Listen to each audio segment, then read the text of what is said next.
Welcome to the Dead Pixel Society podcast, the photo imaging industry's leading news source. Here's your host, Gary Peugeot. The Dead Pixel Society podcast is brought to you by Media Clip, Advertech Printing, and Independent Photo Imagers. Hello again and welcome to the Dead Pixel Society podcast. I'm your host, Gary Peugeot, and today we're joined by David Fastuca, who's the CEO and co-founder of Growth Forum, and he's coming to us from Melbourne, Australia. Hi, David. How are you today? I'm fantastic, Gary. Thanks for having me on the podcast. So you work with businesses to improve their sales. That's your charge in life. Jam. How did you get into that business of saying, I want to help other businesses grow their businesses?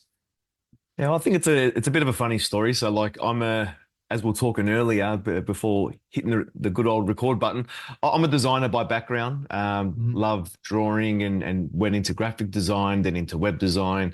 But in order to do the things I love, I needed to sell. Right. So often started with friends and family, the low-hanging fruit, that's nice and easy. And then once you sort of explore and finish all those sort of projects, it's then going out to people who have never heard of you before.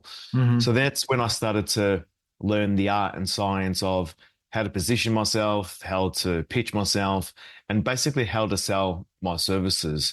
And then over a period of time, I just started to fall in love with the whole sales and marketing part of the business, and then just sort of went all in on that side. That's my love for the game. So how long have you been in that piece of the business until you founded Growth Forum? So I started my first business when I was 14, back in high school, in graphic design. And so it sort of led... like 3 years ago. Yeah, I wish. I fast forward a few more years, 3 kids and lots of grey hairs. I've been in it for quite a while. So any business that I've started or run, I've always led the charge on the sales and marketing front. Right. It's just something that came natural to me. I'm a bit of a control freak, and it's something where I don't like to point fingers and make excuses. Where it's a high pressure area of the business, of course, because you live and die by your last sale and how the business is growing, and the buck stops with you. And I sort of just liked and embraced that pressure, and knowing that I had control over it. If things weren't working, it was in my world. So I dare say from the age of 14, without really knowing, that was when my sort of sales and marketing business growth journey. So what was that first business? Was that a graphic arts business, or were you selling candy door to door, or what were you doing? No, it was a graphic design business. I'll never forget. I was literally in class, and instead of doing the school project, I was doing my own project and using a school printer to print my own business cards, laminate them myself, and cut them out because I didn't have money to get 100 or 200 made. And then the teacher came up to me and goes, "David, what the heck are you doing? This is not the project." And I told him, and to his credit, he was like, "I love this." He goes, "You fine, you just do it. You just do your thing." So that's when it all started back then. So lucky I had a great supportive teacher. If you're listening, Tags, thank you. Well, I'm sure that person's among my many hundreds of listeners. Yes. So tell me about Growth Forum, kind of the services you provide for that, and who is like your ideal customer for that? Yes, it spawned together in 2023 with my co-founder, Luigi. So he actually trained and coached me in the whole sales front when I was a previous co-founder of Locomote, which was a business travel tech company that I co-founded with my cousin. Yeah, so from from design to technology, I love that space. We moved into that because we wanted to build a product of our own, something tangible that we could, continually resell, which, a lot of the people listening today have that sort of product ties business, which is great. So I enlisted the help of my good friend, Louis, to really help me systemize and structure this out, because I wanted to build a team. It was a business where it couldn't be just me. If we wanted to grow to the heights, we wanted to grow the business too. So, through that sort of teaching and learning, through that process, again, fell in love with that and the help that it could provide to other business owners. They can, systemize their sales process. They can build a team underneath them that they know to a high level of confidence they're going to execute, because the founder or the business owner has run the playbook themselves. Right. So they know that, the system works. You just need to execute. You just need to put in the sets and the reps, and you'll get there and you'll grow the business. And for the right person, they love that. They get fulfillment out of helping the business grow, themselves growing because they're learning. It's a really fulfilling, which might sound fluffy, operation that we run, but it has a real impact because you can have the best product or service in the world. But if no one knows who you are, if you can't sell it, then the business is going to quickly die. So we help unleash that growth. So do you think sales is, in most cases, because we're going to talk about some different cases, but do you think it's more of an awareness thing or an education thing or a relationship thing? Because it sounds to me like you're talking more about the awareness thing. It's all that, unfortunately, because that means there's a lot of work to put into it. All right, and marketing needs to has its job there. And I was CMO of my previous company, the tech company that I was talking about. So like I get it from a marketing perspective. Now our role as marketers is to make sales easier. People need to, it'd be great if people knew who we are when we're reaching out to them cold. So it's the lifeblood of any business, right? It's the engine, the sales side of things. And I like to think of it, I'm second time founder now. So I exited from Locomotes, and then in 2016, then we bought it back. That was a great exit. It was a 30 mil exit for myself and my co-founder and the shareholding team. Then we bought it back during COVID and then built the pipeline up, relaunched it. And then I didn't really love business travel. It's not an industry that's not lights my fire sort of thing. So I exited from that, started Growth Forum with my co-founder, Luigi now. So I like this, back to the point of second-time founders. First-time founders focus on the product and the service because they've got this great idea and just want to get it out there. Second-time founders always talk about distribution, where you can have a half-baked idea, something that obviously needs to provide value, but if you've got the right sales strategy, the right channel strategy, you can become a much bigger, larger, happier business than if you don't have that component. So whenever I'm talking with business owners and founders, I'm really trying to get to the core of how are you going to grow this business? What is the strategy? What are the partnerships you need? What's the sales numbers look like? What does the team makeup look like? Because you might have a goal and a number in mind, but unless you've got the framework and the systems in place, your chances of getting to that number and to that, dream objective are really slim. Now, you mentioned that phrase a couple times, framework or system or something like that. How important is that for sales to have a regimented process for, let's say you're a business, you got 3 salespeople, and then you get 5 or 7, right? So you're scaling that piece of the business. How important is that to have some sort of process? It's critical, right? If you look at any successful business, the thing that allows them to scale to the heights that they're at is the systems they put in place. Right. Look, McDonald's, any sort of manufacturing business, they're able to produce consistent quality through the systems that they put in place. Right. Now, with sales, you're going to have, an individual that has a bit of nuances to themselves and a little bit of aura that's hard to replicate, of course. But what we like to do with the framework and systems that we teach, it's given them the guardrails. Here is the guidance. Here is the framework. Now you can add your little spin here and there to it, but here's the messaging, the process and the steps that take place in order to close the deal. Don't move to this step unless you've done X, Y, Z. Now you might add a bit here and there, but the framework is there for you to follow.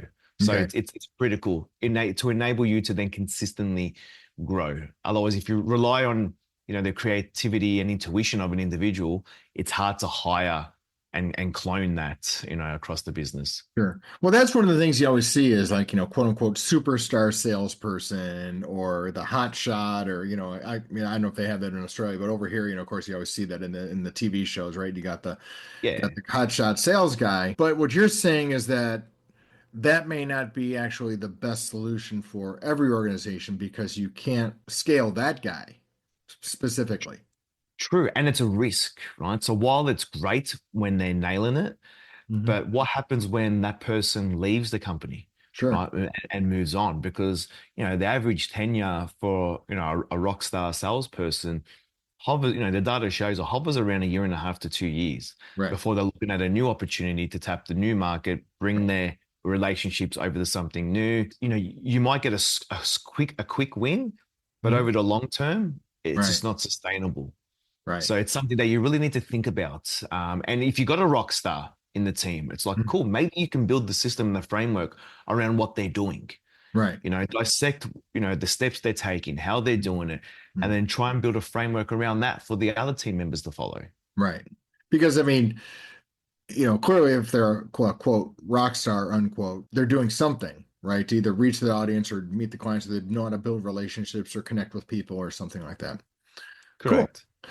So let's talk a little bit about one of the issues that, I know runs rampant in my audience with the photo printing people and people who are providing output services where they may have dozens and dozens of products that they want to sell, right? I mean, because literally you can print on almost anything now. So it used to be 4x6's piece of paper, and now we're printing on canvas and billboards and glass and metal and all these various surfaces and different devices and all kinds of crazy things.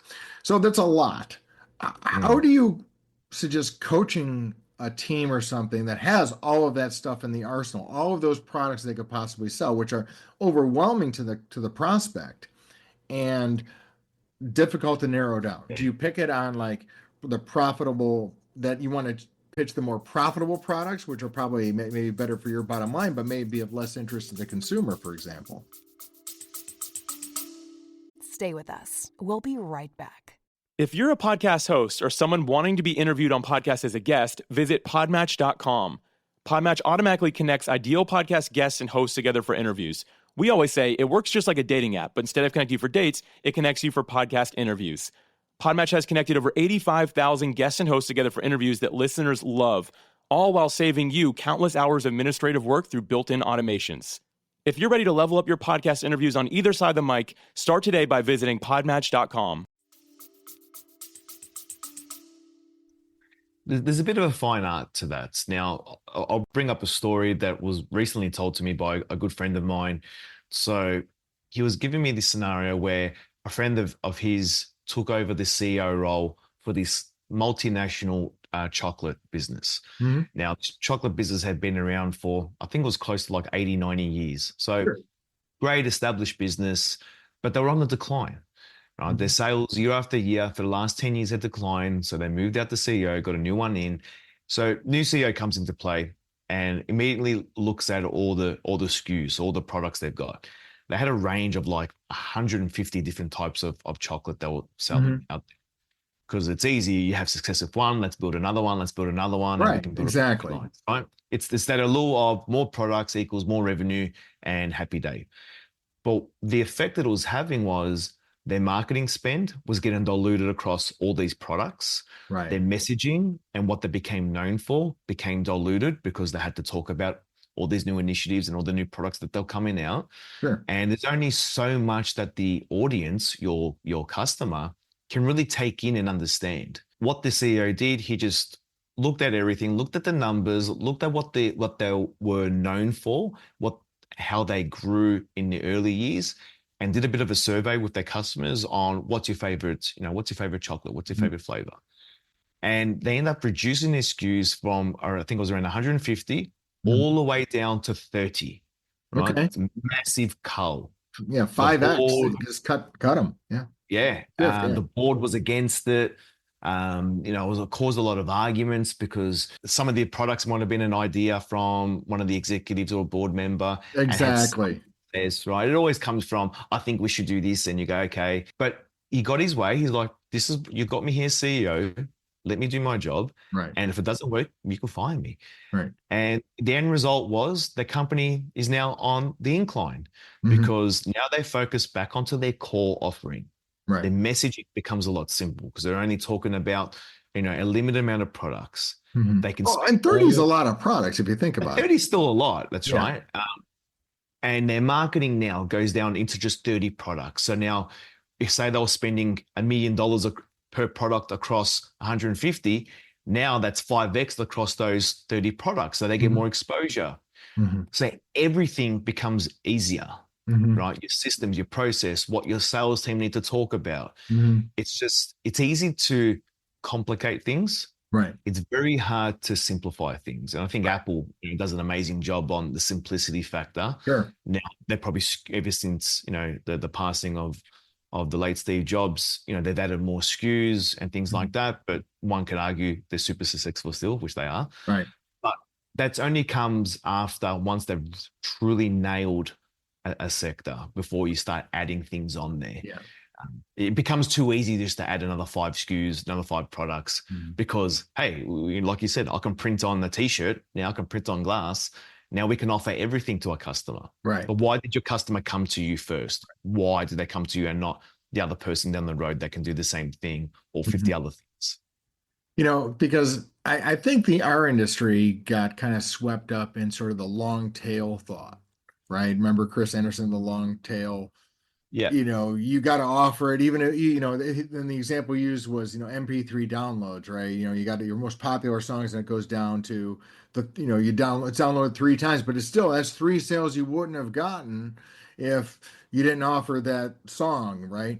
And I think the reality is when you're dealing with a physical product and you're trying to gain, mind share in today's customer, that limited approach is actually probably more vital now than ever. Yeah, I think most companies, the companies that we're seeing that are really on a tear and succeeding are the ones that really niche down and focus. Right? They focus on, 2 or 3 core things that are super tightly related, and they focus on a specific industry, solving a specific problem. And it's almost like self-selection. Once I'm aware of this brand, if I'm in your ideal customer profile, you're talking to me. The message hits me. Right. Half the sale's already done. Right. Which is great. It's like going to a restaurant and they sell pizza, pasta, then Indian food and Chinese food. Instantly you're thinking, how good can all this, different type of cuisine be? Versus going to one place and all we sell is pizza and pasta. It's like a perception that I'm going to get a great meal here. Yeah. And it's the same as if someone's trying to hit me up to sell marketing services and, they claim to be the best in paid advertising, but they also do websites. They also do SEO. They also do this. I'm instantly, and they might be great at it. I instantly just put them in the bin because I'm like, you can't be great at all those things. It's impossible. Yeah. To be that good at it. It just doesn't work in this day and age. Yeah, well, it's just kind of interesting because, look what's happening in like fast food, for example. It used to be the fast food brands were they had a very specific perception of what they were, right? McDonald's was this, Burger King was that, Taco Bell was this, KFC was that. And now when you look at their menus, Arby's is serving Italian subs and gyros. I just wonder, like you said, they could almost like pare that back where probably the most popular chain here in the US is Chick-fil-A, and they probably have like 4 things on their menu. That's all they do. Yeah. But look at it from a whole business perspective. Right. When it comes to hiring someone at Chick-fil-A, their systems are really down pat and there's only a few things they need to know. Right. The sales team, there's only a few things they need to sell. When a customer comes in to a store, it's less intimidating because there's only a few things I can choose from. Right. So everything becomes simple from internal factor as well as external. And if I'm going into a Chick-fil-A, I know pretty much what I'm going to order before I go in. Sure. Versus going into somewhere where they've got 200 things on order, Right. you get the information paralysis. Things become harder. We just want to make things simple for the people that work for us and the people who we want to buy from us. So why do businesses do that? I mean, it seems to me like the data's there. Everyone can see it, that the most popular and successful companies, at least in most industries, you can pretty much pigeonhole what they do in 4 or 5 things or products. You can kind of pick out what they are. And I'm not talking like a Walmart where it's, every product on the planet, but I'm talking about, brands that are selling specific things. But when you see like, Coca-Cola now has, I don't even know how many flavors of Coke. It's ridiculous. And Pepsi is the same thing. They've, and it's like, don't they realize that that's actually probably increasing their costs and lowering their sales because there's a lot of overhead with each one of those brands? True, but a lot of these smart brands, the ones that execute really well, treat each of these products as pretty much its own business. Right. Right. And that's the smart way to do it. So if you think about a product line within your business. Well, let's look at Coke, right? So they've got the energy drink division, the water division, and then Right. they've got their hero division. Now, each one of these areas within the business, right, would have a, let's call a quote unquote CEO or head of director, their own team, marketing team, sales team, their own marketing budget, and they need to succeed on their own. If they Right. don't, then like any business, they get shut down or sold off.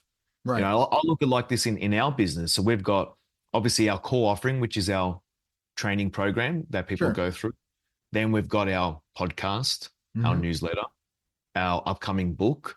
Each one of these takes up a crap ton of effort. There's pretty much almost a micro business in itself. Sure. And that effort that goes into it. So we could easily go, hey, we should be doing SEO. Hey, we should be doing this. But I'm like, the time that we can give each one of these things is finite. Right. So let's just pick off the 2 or 3 that we can give the right amount of time to, the right amount of budget to, and let's just become great at those before we even look at anything else. It's just too easy to keep adding more and more on. But what happens is you dilute your time, effort, and budget, and then everything becomes, executed poorly because you just can't execute it all that well. Just say though, I looked it up while you were talking. I was kind of being rude. I apologize. That there are over 100 different flavors of Coca-Cola available. Not I'm talking about energy drinks. I'm talking about just Coca-Cola. Now that's crazy. That's like to the extreme. So let's talk a little bit about your process, your sales strategy process, because I think for a lot of the people in my audience who may be retailers or service providers or folks like that, they may have gone to a seminar, they may have seen a workshop or something like that, and maybe the stuff didn't sink in. What makes yours more effective than maybe something like that? Yeah, no, that's awesome. So look, a lot of those sort of events, and they're great. We love going to events, but the truth of the fact is that after, I think you only consume around 20% of what's spoken. This is like data that's out there on, education and learning events. And then as each day passes, it's diminishing returns on what you retain, unless you actually execute on that, which, let's be honest, not many of us execute on what we've seen in such quick time. We go back to a normal day-to-day in our operations. The difference with Growth Forum and how we operationalize the business is that, well, one, Luigi, my co-founder, he's been doing this thing for over 25 years. Sure. He's actually trained me in the program, and we're running the same process ourselves to grow our own business. Right. So while we have a team that, are in sales and do that work, we're on the tools as well. So we've got like our, heart on the beat. We understand what's working, what's not working. So we provide that daily guidance. 2, we provide a framework and a system that people will go through to execute out. We coach and guide them. So it's not just, here's a course, go through it, and then on your way. We stick with them until they execute, provide them guidance on how to execute, and then make the adjustments with them to ensure that they get the result that they came in for. And then the third component and the key difference is that once they've proven that the system works in their world, in their industry, we can then help bolt on outsource salespeople into their team that are trained up. Yeah, that are trained up in the Growth Forum way. That understand everything. They understand how to build the playbook. So they know everything that's been done. Right. All that needs to take place is that the business owner, founder, just needs to educate that individual on their product and their service. And then they know with a high level of certainty that this outsourced resource is going to execute quite well because the playbook is proven. Now you've got someone that's going to work on this 8 to 10 hours a day, 5 days a week, just for you. So that's the difference. We provide the coaching and framework, the guided execution, and then the resources to take that off your plate once it's ready. So tell me your most exciting success story you had with this. The client that came in that you were like, I don't know if this is going to work, but then they bought into it and they were successful. Yeah, love it. So it's a well-known brand name. They created the term inbound marketing. Okay. Right? So you can probably guess who that is. Happy to share that. HubSpot. Yep. So they get an abundance of inbound leads, right? They're very lucky. Well, I won't say lucky. They have spent the time and effort to generate that. Yeah. But still, an inbound lead, and what I mean by inbound, this is someone that just comes to your website or inquires directly on your form on your site because they know who you are and they want to inquire more. So you've done outreach to them. Right. Now, one would assume that these people are easier to sell to. And, yes and no, but they still require the same amount of follow-up. They need to go through the process of, whatever it is within the business. Mm-hmm. So, HubSpot initially had the approach where these people will come in, we'll just, run them through a demo and they'll sign up. Right. But after I've been through a time, couple of HubSpot demos. That's exactly what they did to me, at that's least. right. And look, it's not cheap. HubSpot, has increased their prices over time because they've got a great product, which is fine. But, now there's a lot of competition in the space. Absolutely. That compete with them. So it's not an easy sale no more. Mm-hmm. So the biggest win there was then, one, admitting to that, two, adding their sales team members to the program. And then those sales team members have been with us for, since inception, and zero churn because they get in the value. Because we provide that continuous learning. It's not you go through the program and then on your way. It's we run weekly sessions. They can reach out to us if they're having a bad week or a bad month. Mm-hmm. We can diagnose what they're doing wrong or what they need to improve on and help them, get back up there. It's like any sort of coach, sporting and the like. You just need to continue to do the reps, do the exercises, and you're going to have those times where you go through, a bad patch. And you need that motivation, Sure. and you need someone with a bird's eye view to say, hey, you're just missing out these 2 or 3 fundamentals. You're skipping them. Get back onto it, get them, and you'll get the results back. Someone that's not in the business that can see that and be really black and white with them. It's not everyone's cup of tea, that sort of approach, but we're not for everyone. So how many steps are there in this process that you go through? Now, if I understand, it's a kind of a 2-step process, like where the business learns about you. And then there's the process the salespeople go through. So what are those like? When you're onboarding a company, what's that like? You do an audit, for example, what they're doing, right? Correct. We do an audit just to get a lay of the land.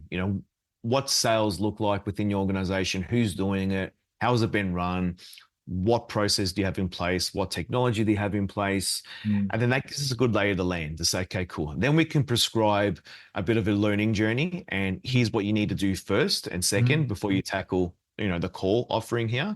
Sure. And then from there, we understand where they are, and then we can help them develop their journey towards getting a robust system in place. Sure. And it might sound like a long and arduous task, but effectively we try and push our members to go through to learning to execution. So when they're actually running the sales system and play within 2 weeks. Okay. So it's like, you're here, you've got a problem. Let's fix this now and quick. Let's dedicate the time.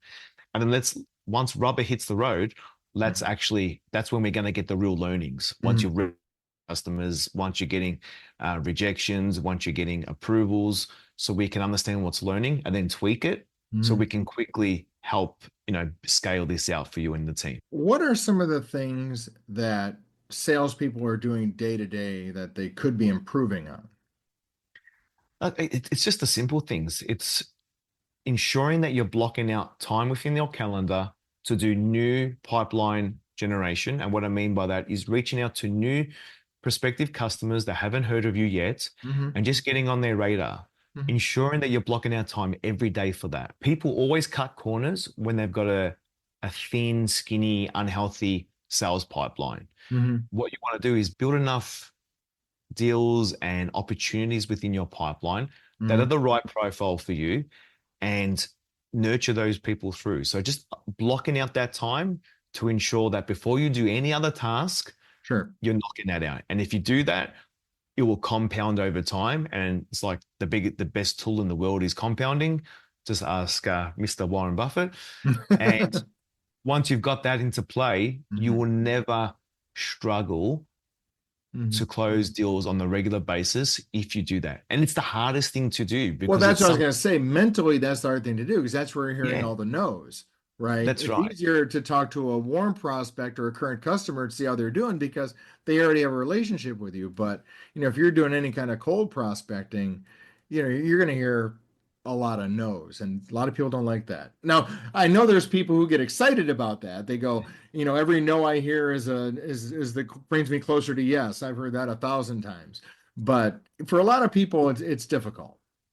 Yeah, it is. And I like to look at it as like, yes, I've heard the same saying and often give it out, but it's also, okay, if someone says no, reflect on that, okay? Or ask another question, go, cool, quote unquote, if you've lost the deal already, just go, interrogate a little bit more, why no? Like, what have was it something I said? Was it the messaging? Is it something you don't need right now? Try and get a data point. Try and get something from that no that can help Just you. don't take no for an answer, but now you're not necessarily trying to sell them. You're trying to find out what the objection actually is. Exactly. Like I had one literally yesterday where they're like, Dave, we like this, but it's not the right time for us because we're looking at execution. And I hadn't spoken to them yet about, hey, when you're ready, then we install someone into your business. And I'm like, oh, okay, cool. Mark, I didn't explain to this yet because, we haven't jumped on our discovery call. But once you've built out the system process and executed and got some wins, then we help take that off your plate by putting someone into the business. I go, is that something that, sounds like what you're looking for? Because for him, it was an education that I hadn't provided that person yet based on his core need where I want sales now, but I don't want to do it. I'm like, okay, so this is the approach that we need to take. Right. So there's always a learning that you can get from that. If you're going to get a no, get a learning that you can make the next one easier. So when you get that feedback, where I think this runs into a brick wall, perhaps, is let's say, for example, you're a salesperson and you're talking to somebody, and then you get this great feedback. There has to be a system in place to record the feedback and act on it, right? Yep. And that's where I think in a lot of businesses, there's a disconnect because the salespeople are providing feedback that they're hearing from prospects and current customers, and maybe production or marketing or somebody or the other people who could act on it are dropping the ball. So does your system kind of account for that? That's always a tough challenge. I like to, whenever I'm hearing a no and getting some feedback, what I'm doing personally is I'm taking responsibility for that. I am writing these issues down on a Google Doc. Then I can run it through some AI to give me, okay, over the last month, what have been the no's, what are things I need to change in the business. And then I'm presenting this to Luigi and saying, okay, these are the things that we need to change in the business. Sure. Now, if you're relying on other people in the business, production, a CEO or someone else, that's internal sales, same process. Okay. How would you approach it? You need to get them to change something. They think that what they're doing is right. You need to convince them of change. And there's going to be a monetary investment somehow of time or effort and, hard dollars for them to make a change. Right. So just because you're talking to someone in the business doesn't make it any easier. You need to have the same sales system to sell internally. And if sometimes it's often harder because, there's a lot of emotion in there. It's, well, I've been doing this for years. This is what works. And you're going, well, no, this is what our customers want. So the more data that you can present back to, that team that needs to make a change just helps your argument. And then try to, pull the emotion out and bring it back to sometimes hard in smaller companies, right? Because you got the family. We're on the same journey here. We want to grow the business. This is what the market's telling us, so let's trial it. Right. So a light touch could be instead of changing everything, let's just trial it for the next 5 or 6 and let's see what results we get. And then we can make a decision as a team, right? Treat it as like a beta test. Everyone loves the A/B testing and let's just treat it as a little test and let's just see what happens. And we can squash it quickly if it doesn't work. Right.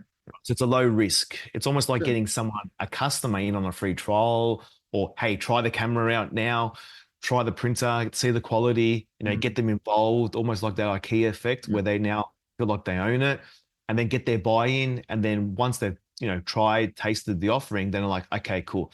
To move forward with the sale or the change within the business, it's a lot more palatable. That's interesting because I really hadn't thought about it as sort of like internal sales, right? You're trying to sell your coworker using many of the same principles, right? To find what their feedback is, respond, provide information, do all those things, but you're doing that internally to sell the change you may want.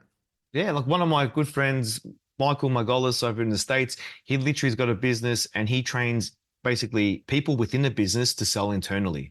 And this is like big things, like he's talking like dealing with people inside of Meta to go ask Mark Zuckerberg for $2 billion to work on Project X. You're right. There is a process to get that, right? And to convince Mark to, invest some heavy coin in doing a project, right? So there's a whole dynamic behind that, and a process to it as well. You've got a book coming out. Yes, Tell we me do. about we haven't even talked about the book yet. This is crazy. We've been talking almost 40 minutes and we haven't even talked about the book yet. Tell me about this book. The book, it's called The B2B Sales Playbook. Boring name, but filled with a lot I'm of... sure you did a lot of basically- A/B testing on that name, right? we just want to make sure if someone looks up B2B Playbook, we're number one, right? So here it is. If you're seeing this, it's nice and simple, stands out. It's basically has everything that I spoke about on this call, everything that we train about in our program, as well as all the resources, templates, everything. In the first few pages, we say, enter your email here to get the resources, and then there's even coaching chapter by chapter on what to do. It's we spent the last 15 months working on the copy in the book, and Luigi and I are super proud of it. It's a way for us to impact a lot more people than we can service within the business. Our goal for it is to be the little black book that sits on every business owner's desk, whether they're B2B or B2C. And you hope they're actually reading it and not just sitting on the desk, right? Well, that's right. We want people to read it, right? And the good thing about this book is that we designed it where it doesn't have to be read, from front to back. The chapters are very pointed out as to here is what you're going to learn in this chapter. So if you're having a particular problem this month, just go in and just read that chapter. Get the insights, get the coaching, get the resources, and apply it to the business, right? You could be that person who loves to read from front to back. Awesome. But if not, it's a choose your own adventure style of book. There you go. I love that. Right. I love that. So you can get the book, read one chapter, and this is my ask for the audience. It's live now as you listen. It's only $2 for an audio for the Kindle version. So grab it. We'd love for you to leave a review. If for whatever reason you don't have an Amazon account or can't invest into it, find me on LinkedIn and I'll give you a copy for free. We just want to impact more people. I just want people to read the book, execute, and then share with us, David, Louis, this really helped me in the business. And that's enough for us. So where can people go for information on Growth Forum and or the book? Very simple. So for the book, just go to growforum.io/book, and then that will point you in the right way to collect it. And then on the same site as well, and within the show notes, you have my LinkedIn URL if you want to connect with me there. It's just David Fastuca. You'll find my mug on there with a nice green background. So yeah, I invite you, connect with me, ask me a question. If you need a copy of the book, I'll send you a copy of the book. We just want this in the hands of as many people that we can impact as possible. It's a bit of a legacy project for us. Is that $2 Australian or $2 US? $2 US. Okay. $2 globally. Depending on how the market is at the moment, it's a bargain. There you go. And that's out like this week. So that's awesome. It's brand new, fresh stuff. The ink is launched this week. Well, let's see, on a Kindle. Still a bit of steam coming off the printing press. And for those in the printing industry, criticize the print quality. Tell me about the design. I love to hear it all. Awesome. Well, David, it's great to meet you. Thank you so much for your time. Hope the book is a huge success. I will be plugging it like you won't believe, and I may even read it myself. So thank you so much, sir. Appreciate it. Thank you. Thanks, Gary. Bye-bye.